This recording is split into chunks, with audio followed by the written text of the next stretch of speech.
সত্যি এদের চোখ, মুখ, নাক দেখলে মনটা সত্যিই ভরে যায়।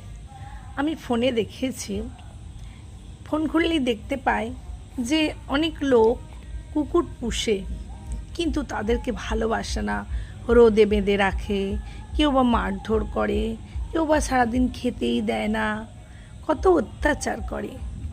কেন? এরা কথা বলতে পারে না বলে, তাই না? ওরা আমাদের কাছে কি চায়? ওরা চায় সামান্য একটু ভালোবাসা, সামান্য একটু আদর। তো আমার মতে মনে হয়, আসুন না আমরা সবাই মিলে এই পোষ্যগুলোকে নিজের সন্তানের মতন ভালোবাসি। আমার তো আমার পোষ্যটার উপরে গায়ে হাত তুলতেও মায়া লাগে।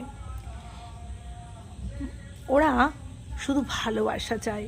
আপনি ওদেরকে যতই মুখ করুন, বকুন, বাইরে চলে যান, ওদেরকে একা রেখে দিয়ে দেখবেন ওরা অধীর অপেক্ষায় বসে থাকে কখন আসবে, এসে একটু আদর করবে।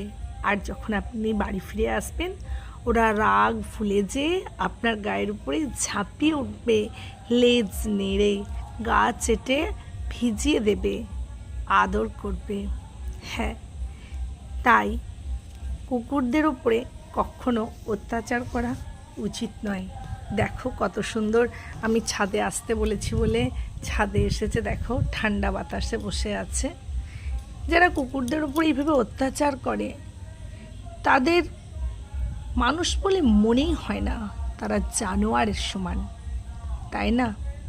ভগবানের কাছে বলি যে যারা এইভাবে পশুজন্তুর উপর অত্যাচার করে, ভগবান যেন তাদেরকে মৃত্যুর সময় এই একই যন্ত্রণা, একই কষ্ট দেয়।